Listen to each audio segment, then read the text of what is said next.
pilots would have given up. Right.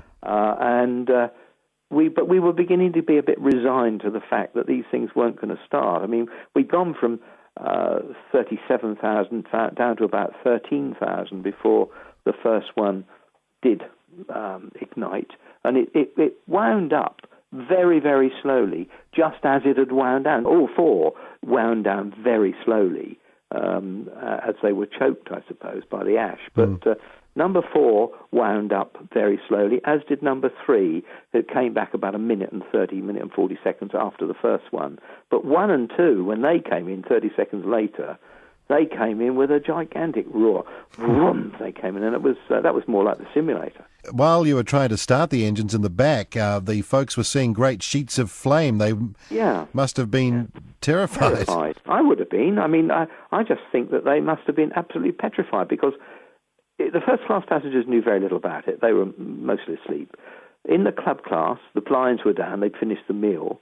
They were some were resting and some were, just putting things away. But down at the back, I think there are 100 or so of these Antipodean passengers that got on in Kuala Lumpur, going home to Perth and Melbourne and Sydney and Auckland, and they hadn't got the blinds down at the back at all. And some of the fuel that we were putting in the engine, or maybe all the fuel we were putting in the engine, that wasn't igniting in the engine, for some reason, and we didn't know why. It was apparently shooting out the back of the engines, and we had 4 engines that looked like blowtorches. Now, if you were sat down the back behind the engine, and it must have thought that all 4 engines were on fire. Obviously, when the engines came back, you knew that the equation had moved back to being in your favour. Well, once we got one going, I knew the weight we were at maximum landing weight, and I guessed, because you don't commit all these figures to memory, but I guessed we could level off at 8,000 feet, and as it happens, I was about right. Now, 8,000 feet would have been wonderful with one engine. One thing we couldn't have done was to have got back into Jakarta without going round the island, up round the north past Krakatoa, or going further south and looking for another runway.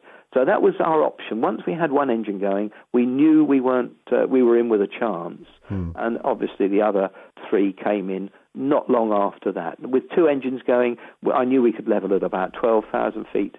And, of course, that's exactly what we were going to do. So once we went through 30,000 feet, one engine started up. We were able to kill the descent slightly. And after that, it all became, we knew as time went on we had more and more of a chance, as long as they kept going. Because we didn't know why they stopped in the first place, and it was quite sudden, really, although they wound down slowly. And we were worried that it might happen again. So you had to baby the engines, did you? Oh, yeah. Well, once... what happened was we levelled off at 12,000 feet, and we had all 4 engines going. We could talk to Jakarta Control again quite clearly on the radio, and they asked us to climb back to 15,000 feet because there was these mountains along the west coast of Java, which we did. We climbed up to 15,000 feet, and when we got back to 15,000 feet, the St Elmo's fire started up again. Oh, dear. And I'm not slow. I thought, well, this is not good. Let's get out of it quickly. And I pulled the thrust levers back to descend. And as I did, number 2 engine began to backfire or surge. And this big sheet of flame shoots up past my right ear forward. And there was a boom with it. Boom, it was going. Boom. And the aeroplane began to shake and vibrate.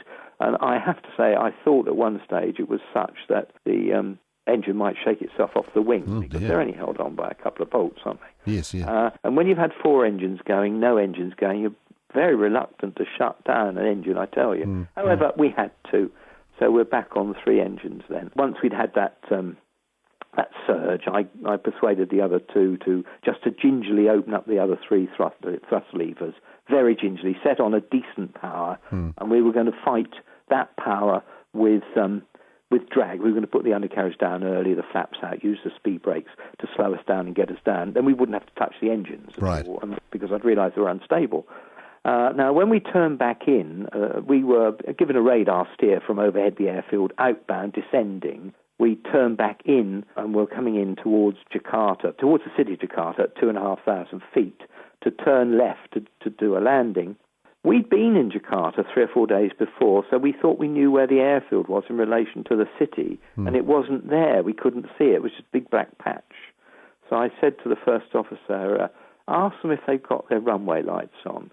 And they said, oh, sorry, and they put the lights on. We can see the airfield now, so that made it a lot easier. Yes. And then they said, we're clear to land on their instrument runway, but half of the instrument landing system that we were going to use wasn't working. I could find the centre line of the runway using their electronic aids, but I had no glide path information. Now, that doesn't matter. You've got eyes and you can judge it. However, as we were getting closer and closer to the lights of Jakarta, it seemed to be very foggy over the top of Jakarta. So when we asked the visibility, they said, no, it's unlimited. And I said, well, it's not up here. We can't see very far. Then I sort of leant across and looked out the extreme edge of the windscreen, and I had about 2 inches of when I could see much better out. I mean, I could see, and something obviously had made the windscreen, in fact, it was almost opaque. I needed to see to judge the approach, and I could only see out this 2-inch strip, and it was similar on the other side of the co-pilot. I think, in fact, he could see that less down his side. But anyway, there we were. We had to see out to judge the approach, and I was going to have to ease my bottom across the seat, sit on one cheek, because I needed to have my feet on the rudder pedals, being a 3-engine approach. Yes. And we, as a team, and it was a wonderful team effort, I think that was, we managed to do an approach and get to the right place over the runway when I sat back in the seat, said we're not going to die now, and the airplane kissed the ground. It did it itself. It happened on a Thursday evening, and we didn't know until the Saturday morning for sure that we'd been into a volcanic eruption. So communications were a bit, they're much better these days, aren't they? But there we are. Without that, it wouldn't be a story, would it? And you must have felt pretty good. When I knew it was all over, I have to say I felt invincible, and that was the dangerous time, because if I'd gone flying then, I mean, a couple of 3 days later, a mate of mine caught me walking across a 12-lane highway in Singapore, and I said, they can't hit, they won't kill me. And that was the way it gets you, I'm afraid.